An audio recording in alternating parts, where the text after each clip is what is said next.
கிருஷ்ணம் வந்தே ஜெகத்குரு. நம்ம நாராயணியத்தில் 81வது தசகத்தில் இருக்கோம். சுபத்ராஹரணம் முதலிய வர்ணனம்ன்ற தசகம்.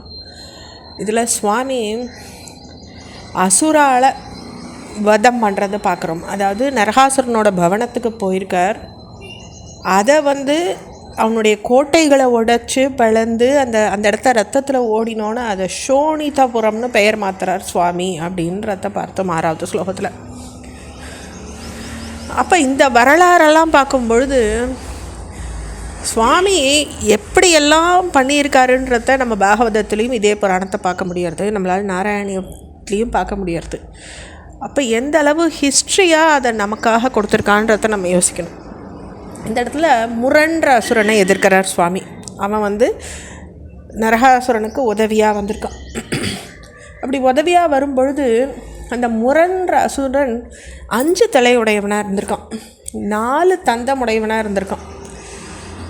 அப்போ அந்த ஸ்லோகத்தை நம்ம பார்க்கலாம். முரஸ்துவாம் பஞ்சாஸ்யோ ஜலதி வன மத்யாத் உதபதத் சக்ரே சக்ரேன பிரதலித சிரா மங்ஷு பவதா சதுர்தந்தைர்தந்தா பலபதிபிர் இந்தான சமரம் ரதாங்கேன சித்வா நரகமகரோஸ்தீர்ண நரகம். அப்போ நரகாசுரனுக்கு உதவ சிங்கத்தலை படைச்ச முரண்ற அசுரன் சமுத்திரத்துக்கு நடுவில் இருந்து கிளம்பி வரான். அதாவது ஒரு நல்லவாளுக்கு கஷ்டம் வரைச்சே, இப்படிப்பட்டவர் கஷ்டமாக நம்ம போய் உதவுவோன்னு 4 நல்லவாளுக்கு தோணும். இதெல்லாம் கலிக்காலத்தில் இல்லை, அந்த காலத்தில் வரைக்கும் இருந்திருக்குன்னு வச்சுக்கலாமே. இப்போ உதவ தோன்றதே கஷ்டமாக இருக்குது நமக்கு. அப்படி ஒரு கெட்டவனுக்கு கஷ்டம் வரும்பொழுது மித்த அசுரர்கள் தானே கிளம்புறா. அதாவது இவன் போய் அழைக்கல, அவளை வான்னு கூப்பிடல, ஆனால் அவனுக்கு உதவுறதுக்காக அவளே கிளம்புறா. அப்படி வந்தவன் ஒருத்தந்தான் இந்த சிங்கத்தலை படைச்ச முரண்ற அசுரன். அவன் சமுத்திரத்துலேருந்து வரான். அப்போ அவன் உம்மால் சக்கராயுதத்தால் விரைவில் தலை அறுக்கப்பட்டவனானே. சக்ரேன பிரதலித சிரம்னா தலை. அவனுடைய தலையை நீங்கள் அறுத்துட்டே இல்லையா அப்படின்னு சொல்கிறது இந்த ஸ்லோகம். பிறகு 4 தந்தங்களுடைய சிறந்த யானைப்படையோட போற வளர்த்துண்டு வந்த நரகாசுரனையும் சக்கராயுதத்தால் வெட்டி நரகமகரோஸ் தீர்ண நரகம். அப்போது உம்மை கையால் இறந்ததுனால அவன் நரகம் அடையாமல் விடுதலை அடைய பண்ணினீர் சுவாமி. அதாவது மோட்சத்தை கொடுக்குறார். எப்படி நரகாசுரனுக்கு பூமாதேவியினுடைய புத்திரன் இல்லையா, அவன் ஜனிச்ச இடம் எப்பேற்பட்ட இடம். ஆனால் அவனுக்கு கெட்ட புத்தி போனதுனால சுவாமி அவன் அசுரனாக இருந்து அவனை சம்ஹரிச்சா கூட கடைசியில் அவனுக்கு மோட்ச பிராப்தி கொடுத்துட்றார்.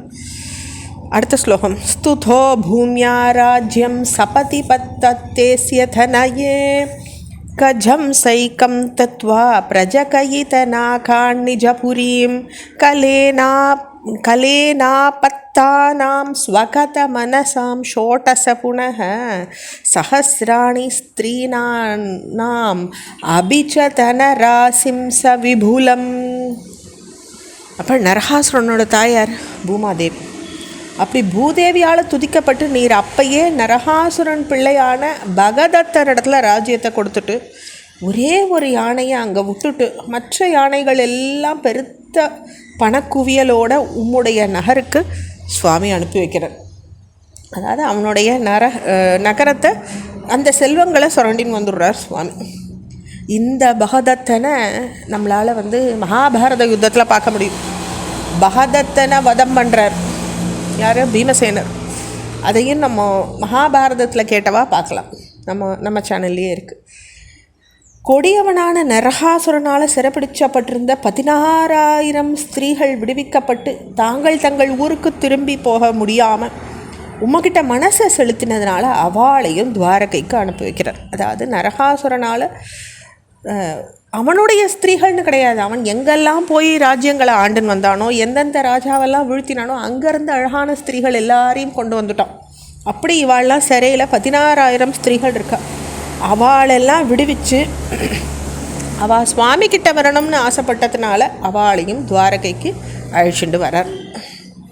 தொடர்ச்சியை அடுத்த பகுதியில் பார்க்கலாம். ஹரே கிருஷ்ணா.